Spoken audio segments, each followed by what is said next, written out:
Semangat pagi, 7 Minute Motivation Crack bersama Andi dan Pusta.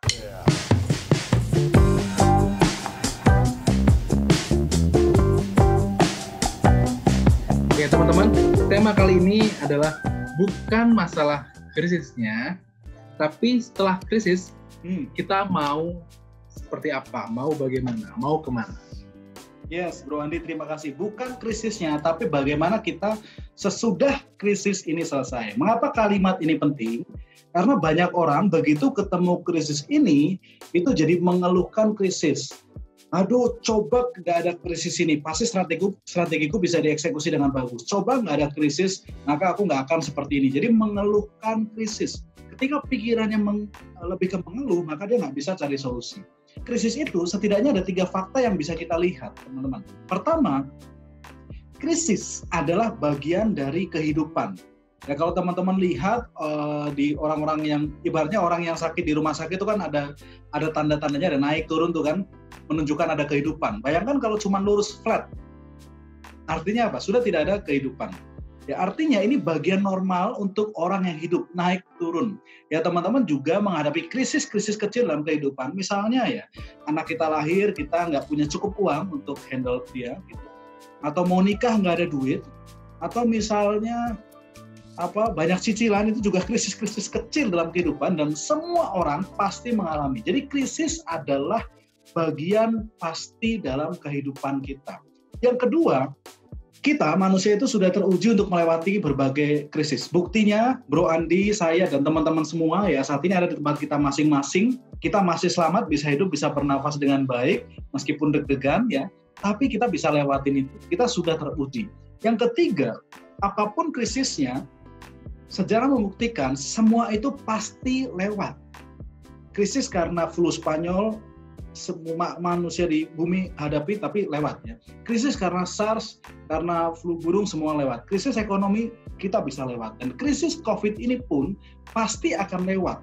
Karena bukan hebat kita, tapi karena rancangan yang di atas ini memang akan dilewati oleh kita. Jadi 3 hal ini mengatakan krisis ini pasti akan lewat. Jadi nggak usah kita pusingkan sesuatu yang sudah pasti akan kita lewati.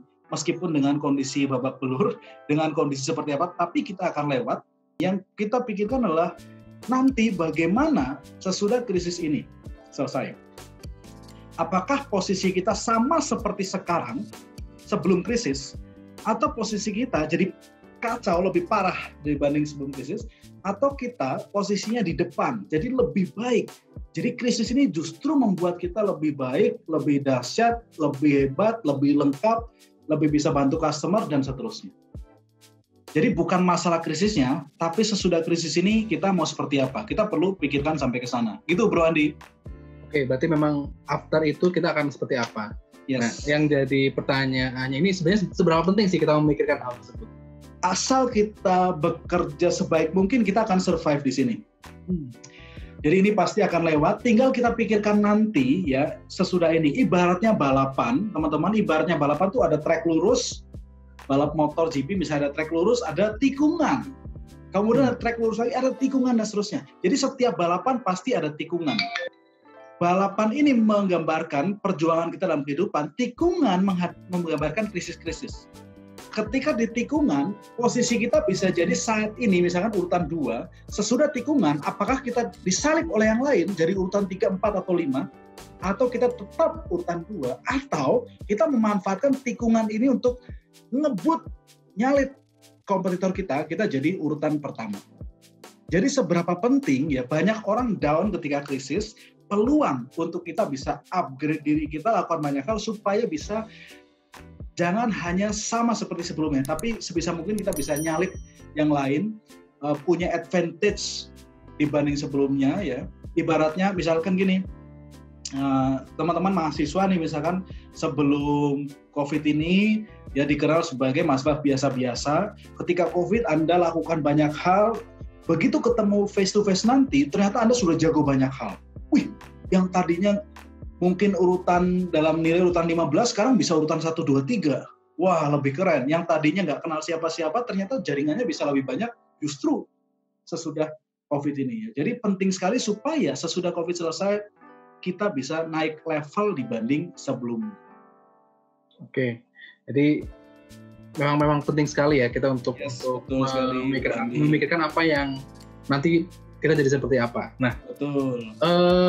Pertanyaan berikutnya seperti ini. Jadi ini kalau tadi poin yang tadi adalah ini kesempatan kita untuk mengejar ya, untuk menyalip. Nah ini apa yang perlu kita lakukan nih? Apa aja yang perlu kita lakukan di masa-masa seperti ini? Saya belajar ini dari CEO-nya Astra International, Pak Paulus Bambang. Ada 3 hal yang bisa kita lakukan. Pertama adalah defend. Defend artinya kita melihat apa yang kita punya sekarang, minimal standarnya kita jaga. Jangan sampai karena krisis ini jadi standarnya turun semua. Semangatnya turun, kinerjanya turun, semuanya turun. Jangan sampai begitu. Atau yang tadinya buka sekarang jadi tutup. Jangan, kita defend, pastikan produk-produk utama kita tetap ada. Atau misalkan pasti kalau teman-teman mahasiswa ya pastikan kita menguasai skill-skill dasar yang sudah diwajibkan. Lalu teman-teman yang di kerjaan ya supervisor, manager, pastikan tugas-tugas utama kita bisa dikerjakan dengan baik. Defend. Yang kedua adalah extend. Kita bisa mulai fokus pada peluang-peluang yang kelihatan. Tetap di posisi kita, tapi kita mulai melihat ada peluang lain yang masih kita bisa raih tanpa meninggalkan posisi kita. Gitu. Jadi jangan cuma fokus pada yang sudah dilakukan, tapi mulai extend, produknya tetap sama, mungkin pemasarannya, customernya kita tambah. Yang ketiga, kalau mungkin kan bisa jadi kita transform, benar-benar berubah. Misalnya yang tadinya jualan buah di pinggir jalan, karena situasi ini benar-benar transform jadi jualan masker. Benar-benar berbeda bisnisnya, bisa jadi gitu.